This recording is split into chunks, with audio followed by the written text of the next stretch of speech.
Tijoratda har bir tijoratchi armiyadagi askarga o'xshagan bo'lishi kerak. Sherikchilik shu bitta odamni ikkiga ko'paytirishda. Sherik bo'lgan zahotingiz Alloh oraga kiradi. Demak, xolislik bo'lish kerak ikki taraf bir-biriga. Faqat yaxshi kunlarda sherik emas, qiyin kunda ham sherik bo'lib turish kerak.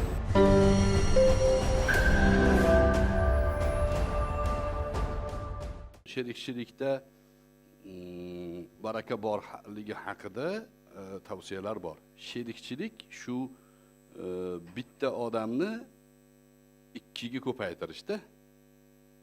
Ikkiga ikkini ko'paytirsangiz 4 bo'ladi-yu, ikkita sherikka qo'shsangiz u 1000, 10,000 bo'lib bo'lishi mumkin. Mana shu baraka deyiladi. Chunki har doim raqam bir-biriga teng bo'lavermaydi. 2 bilan 2 teng bo'lavermaydi. Raqam o'laroq teng bo'lishi mumkin, lekin undagi sifat ortiq bo'lishi mumkin. 2 kilogramm tilla bilan 2 kilogramm ko'mirni farqi bor. Teng emas bu. Lekin ko'mirni o'zini o'rni bor, tillani o'zini o'rni bor. Bularni qo'shsangiz, ya'ni boshqacha narsa paydo bo'ladi. Olmos paydo bo'ladi, misol uchun. Tilladan ham qimmat u. O'shaning uchun sherikchilikda baraka bor deyilgan. Dunyo maydonida ham qarasangiz, eng kuchli davlatlar birlashgan davlatlar. Amerika, Qo'shma Shtatlari. To'g'rimi? Yevropa ittifoqi. SSR ham 15 ta davlatdan birlashgan davlat edi. Biz agar mana hozir O'rta Osiyoni Shvetsariyasi hisoblanamiz, O'zbekiston. O'rta Osiyodagi eng tillodan qimmat bo'lgan joy biz. Agar atrofimiz hammasi birlashib, iqtisodiy, harbiy, siyosiy ma'noda birlashsami, Amerika bilan bemalol tashlashga olamiz. Sherikchilik maqtaladi har doim. Hatto Alloh taolo aytadiki, hadis qudusiyda, ikkita sherikni uchinchisi manman deydi. Sherik bo'lgan zahotingiz Alloh oraga kiradi. Uchinchingiz Alloh bo'ladi. Qachon xiyonat bo'lsa, qachon aldov yolg'on bo'lsa, men chiqib ketaman deydi. Ikki kishi qoladi, keyin bir-biridan jiqqamish bo'laveradi. Demak, xolislik bo'lish kerak ikki taraf bir-biriga. Faqat yaxshi kunlarda sherik emas, qiyin kunda ham sherik bo'lib turish kerak. Keyin sherikchilikda yozuv-chizuv albatta bo'lsin. Eng yaqiningiz bo'lsa ham, joningizni bergan odamingiz bo'lsa ham, yozuv-chizuv qiling. Bir nusxa unda tursin, bir nusxa sizda tursin. Sherikchilik xizmat sektorida ham sherik o'zi. Siz o'sha restoran ochgan bo'lsangiz, xizmat qilib yurgan garson, ofisiant bilan ham sheriksiz. Unga oylik berasiz, to'g'ri, lekin undan talab qilib olishingiz kerak bo'lgan xizmat turi bor. Uni yozing. Boshidan oxirigacha yozing. Nima qiladi? Ertalab nechida keladi? Soat mana shundan shungacha nima ish qilish kerak u? Qachon tushlik qiladi? Qachon qaytib ketadi? Hammasini yozib, bir nusxasini shuna qo'liga berib qo'ying, cho'ntagida yursin. Xato qilgan zahoti ol cho'ntagidagi narsani deysiz. Oladi, o'qiydi. Xato qilibman deydi. Uni qaytadan gapiraverish shart emas. Bir odamga gapirsangiz, sherigingizga, bundoq qilishimiz kerak, undoq qilishimiz kerak desangiz, bitta aylanib qaytib kelganingizdan keyin hali esdan chiqadi. Aytgan gapingiz esidan chiqadi, sizni ham esingizdan chiqadi. Nima degan edim? Qaysi ma'noda gapirdim? O'ylab o'tirasiz-ki. O'shaning uchun sherikchilikda yozuv-chizuv shart. Keyin sherikchilikda maqsadlarni belgilab olish kerak. Nima qilamiz? Mana muzoraba degan shartnoma bor-a? Muzoraba ham sherikchilik. Ish qiladigan odam pul tikmaydi, pul tikkan odam ish qilmaydi. Lekin pul tikkan odam nima ish qilishlikdan xabardor bo'lishga haqqi bor. Xitoydan olib keladimi, Turkiyadanmi, Rossiyadanmi? Bularni chegaralashga haqqi bor. Ya'ni talab qilishga haqqi bor. Masalan, siz ish yurituvchisizda aytdingiz, Xitoydan dedingiz, mana shu narsani olib kelaman, shunchaga tushadi, shunchaga sotamiz, foyda shuncha dedingiz. Endi bu odam pul tikayotganda sizga aytadi, shu molni Xitoydan boshqa joydan olishga haqqing yo'q deb sizga shart qo'yib qo'ya oladi. Mabodo boshqa joydan oladigan sharoit chiqib qoldi, shunaqa sifat boshqa o'zingizcha olib kelsangiz, zarar ko'rsangiz siz to'laysiz zararni. Chunki hali shartnomaga amal qilmadingiz. Lekin maslahat qilsangiz, Rossiyadan shu narsa chiqdi, bir xil ekan. foydasi ko'proq bo'lar ekan desa, bu sherik rozi bo'lsa, unda bo'ladi. Ko'pchilik qanaqadir shablon bor, o'sha shablonni hamma narsaga tushiraveramiz deb o'ylaydi. Yo'q, shablon umumiy ma'noda rostgo'y bo'lish, ishini ustasi bo'lish, birovni aldamaslik va iqtisodda talab qilinadigan ko'p narsa bor. Iqtisodda eng yaxshi narsa aylanish. Pulingiz turgan sari siz tijoratchi hisoblanmay borasiz. Pulni aylantirgan sari siz tijoratchisiz. Shuning uchun Hazrat Usmon radhiyallohu anhu aytganlarki, men deganlar foydani kam sanamadim deganlar. Qanaqa boy bo'lib ketdingiz deganda bittasi shu. Foydani kam sanamadim. Nima degani? Kelgan klientni qaytarmadim degani. Qancha berasan degan? 10 so'm ustiga foyda qo'ysang bo'ldi ol degan. Nimaga? Оборотni aylantirish kerak u. Bu yerda ko'p foydalar bor. O'sha odam sizdan arzon olgani uchun sizga qaytadan klient bo'ladi. Yangi mal olib kelganingizda birinchi kunda ko'rmagan foydangizni ko'ra olasiz ikkinchisida. Buni Xitoy qilyapti. Bozorda hamma sinib ketgunga qadar o'zini narsasini arzon qilib chiqarib yotibdi, to'g'rimi? Klient ishlayapti faqat. Natijada bozor egallayapti. Yandex qancha programmalar, men o'zim programma ham qildirganman. Bir taksi degan alohida bitta narsa programma qildirganmiz. Keyin uni yuritish ichiga kirib ko'rganimizdan keyin ko'rdikki, katta ish bor bu yerda. Yandex pul bergan boshida. Taksistlarga pul berib, ularga u pul emas o'zi asli. Raqam. Raqamni million yozar, milliard ham yoza olasiz-ku. Uni pul deb o'ylagan. Ya'ni pul, ya'ni ular ishlaydi, pul topadi baribir. Qo'liga pul tushadimi, o'shandan ayirib raqamni pul qilib sekin-sekin maydonni egallagandan keyin hozir Yandex hammasini sindirib tashladi.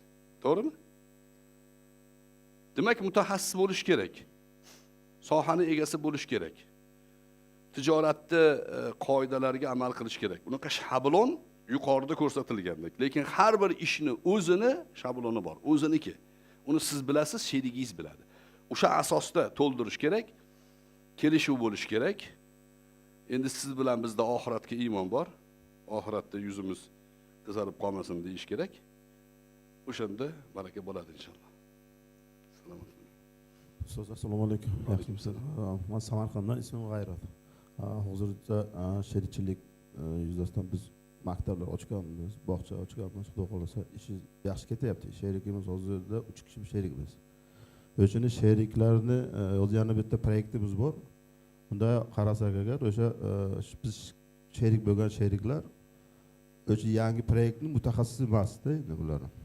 Hozir endi boshqa yana sheriklarni jalb qilishga to'g'ri kelyapti. O'sha sheriklar necha kishigacha bo'lsa effektivroq bo'ladi demoqchiman. Shu masalan hozir 5 kishi bo'lishi mumkin yo 10 kishigacha bo'lishi mumkin. Masalan, predeli bormi demoqchiman sheriklarni ham misol. Yo'q, u ham sharoitga qarab bo'ladi endi, vaziyatga qarab nechtagacha ko'payishi yaxshimi yoki kam bo'lishi. Asli ko'p bo'lgani yaxshi. Faqat uning uchun ish hajmi katta bo'lishi kerak. Kichkina narsaga ko'pchilik sherik bo'lib olsa, o'ziga ham yetmay turaveradi, misol uchun. Ba'zi ishlar bor, bitta odam o'zi qila oladi uni. Ishchi hajmiga bog'liq u. Holdinglar ko'paysa, masalan, ta'lim yo'nalishingiz bor. Undan tashqari oziq-ovqat yo'nalishingiz bor, kiyim-kechak bor, turizmingiz bor, deylik, tijoriy yo'nalish bor. Shunaqalarda sheriklarni ko'paytiraverish kerak. Birlash kerak. Qaysidir yo'nalish bo'yicha birlash kerak. Mana bu sohani mendan ol, buni sohani mendan men senga beray degan ma'noda. Endi sherigingiz mutaxassis bo'lmasa, ta'lim yo'nalishida pul tikkandan keyin, to'g'rimi? Pul tikkan bo'lsa, mutaxassis bo'lmagan narsaga aralashmaslik kerak. Uni aytish kerak. Soha egasi bo'lmagan odam menimcha shunaqa desa buzib qo'yadi. Bitta ham to'g'ri chiqishi mumkin. U risk endi. Keyingilarda to'g'ri chiqadi deb o'ylab, yutqizib ketib qolasiz. Sherik, ya'ni bir ma'lum bir miqdori yo'q uni. Qani endi butun dunyoda sheriklaringiz bo'lsa, butun hamma joyda. Yaxshilik u. Bizdagi ko'p biznesmenlarni ham ko'rsangiz, boshlanishda qiynalib yurgan. Sherikka qo'shilgandan keyin kuchayib ketgan. Dunyo brendlarida ham shu. Eng katta kompaniyalar oldin yakka yurgan, keyin bir sherik kelib turib unga taklif qilgan, qo'shilgan, kuchaygan brend bo'lgan. Sherikchilik yaxshi o'zi. Faqat ilmiy asosda bo'lsa, xiyonat ustiga bo'lsa, sherikchilikdan kuygan odamlar ko'p o'sha xiyonat sababidan. Ma'qul? Sherikchilikda ba'zilar keladi, masalan aytadiki, men senga faqat ish yuzasidan aytadiki, men senga faqat face bo'la olaman deydi. Masalan, ambassador bo'laman deydi. O'shalarni ham sherik bo'lsa bo'ladimi yoki o'shalar effektiv? Sherik qilib qanaqadir hissa bersangiz bo'ladi, yoki uni ishchi qilib oylik bersangiz bo'ladi. Bitta narsa bor, sherikchilik bilan xizmatning farqi bor. Sherik odam oylik olmaydi, oylik olgan odam sherik bo'la olmaydi. Oydan bilasizlar, eshitgansizlarmi shuni? Sizlar qaysi ishchilarga ham oylik berib, ham sheriksizlar? Bormi sizlarda? Nima qilgansiz? Ya'ni ham sherigingiz. Assalomu alaykum ustoz, biz qurilish sohasidamiz. Kakra shu savolni beraman deb turdim. Juda ham muhim men uchun bu, chunki hozirgi holatda ishxonamizda sal boshqacha tartib bo'lyapti. Xullas, men ishchilarimni yig'ganman atrofimda, ularga shunaqa imkoniyat yaratib berganmanki, sizlarni men oylik olishinglarni xohlamayman. Sizlarni men qanaqadir ishimdagi tushayotgan foydaga o'sha qisman sherik qilish xohlayman. Chunki oylik olgan odam men o'smaydi deb o'ylayman hayotda. Qachonki qanaqadir oylikdan tashqari ko'proq pul olsa, o'sha sherik sifatida olsa, o'sadi deb o'ylayman. Ko'p narsaga erishadi. Oilasiga ham, boshqa narsaga ham yetkazadi. Xullas, shunaqa qilgan edim. Hozir endi shunaqa narsaga yetib keldiki, mana shu narsani hozir 3-4 kun bo'ldi bildim. Juda ham ko'p o'ylab beryapman. O'sha qisman o'sha joylar sotilganini berib hozir endi sal qimillashyapti yordam bu yoqqa. Quturishga oila taklif qilishyaptimi? Ya, jam unchalik emas. Endi dadil gapirishga o'tishgan ozgina. O'shanga ustoz shu men ularning yaxshiligi uchun, kelajagi uchun o'ylaganman. Lekin hozir sal shu narsani yaqinda sezishni boshladim. Shu qanchalik to'g'ri qilganman, noto'g'ri qilganman, bu yog'iga nima qilsam bo'ladi ustoz, shuni maslahat bering. Yozuvchisi bormi, qilganmisizlar? Yo'q, yozuvchisi yo'q. O'sha og'zaki bo'lish noto'g'ri. Noto'g'riligi bir narsani isbotlab bera olmaysiz. Savol bersangiz sizga javob bermaydi. Javob bersa ham tan olmaydi, misol uchun. Shunaqa bo'lib qoladi-da. Kim bilan bo'lsangiz ham, ishchingiz bilan ham, sherigingiz bilan yozuvchisi bo'lsin. Birinchi ish yozuvchisi bo'lsin. Kelishuv bo'lsin. Maslahat bo'lsin. Birinchi maslahat bo'ladi. Keyin tavakkul degan Qur'onda oyat bor. Oldin maslahat qilinadi, keyin summa yatavakkalun deydi. Keyin tavakkul qiladilar deydi. Ustoz, o'zi meni sherigim bor, partnyorim bor. Biz u bilan nima ish qilsa 50-50 bo'lishamiz. Aytganingizdek, shariatga muvofiq ham ish qilganmiz, lekin meni o'zimning ishchilarimga o'sha men o'zimni 50% dan foiz ajratib beraman. Tushundimmi? O'sha borada noto'g'ri ish qilib qo'ydimmi deb. Yo'q, uni ham yo'nalishi bor. Masalan, aytganingizdek, oylik olib yurgan odam oylikka qanoat qiladi, qiziqish rivojlanmaydi uni. Unga qanaqadir hissaga sherik qilsangiz, ko'proq ishlasam, ko'proq foyda ko'rsam, foyda ko'rsa kompaniya, men ham foyda ko'raman deydi. Bu yaxshi narsa. Bu psixologik ma'noda to'g'ri yo'nalish. Faqat uni qonun qoidalari bor. Uni ham yozuvchisi qilish kerak. U ham bir ma'noda sherik bo'lyapti. Hissasi kam bo'lsa ham sherik sizga. O'sha ma'noda uni ham gapi bo'ladi. Endi men o'zi so'ragan narsa, ba'zi sheriklar masalan pul tikadi, siz ish yurityapsiz. Faqat pul tikkan odam aytadiki, menga deydi, oyiga deydi 20 million oylik yozib qo'y deydi. Men 20 million oylik olib turaman deydi, chunki xarajatlarim bor boshqa narsa. O'zi sherik u pul tikkan. Shu mumkinmi shu? Desa, yo'q, mumkin emas shu. Chunki u 20 million oyligini olib naqd foydani olib yuribdi. Bunda risk yo'q. Narigi xarj tomon 20 million foyda ko'radimi, yo'qmi hali? Zarar bo'lib ketsa unga muammo. Men oyligimni oldim deb turib tursa, bu unga zulm bo'ladi. O'sha ma'noda joiz emas deyapman. Lekin endi sizni vaziyatingizda yozuvchi bo'lsa, chegarasini belgilab qo'ya olaysizda. 1% bergansiz, 2% bergansiz, o'tirib, senga shu bor, mana bu sen chegarang. Mana bu meni anaqam chegaram. O'sha ma'noda kelishib olaylik deyish kerak. O'shanda yozuvdan tashqari hayoli buzilmaydi. Buzilsa ham yozuv gapiradi. Yozuvchi. Boshida bilinmaydi, ish kattalashib ketgandan keyin yozuvchi uzuvni juda ham muhimligini ko'rasizda.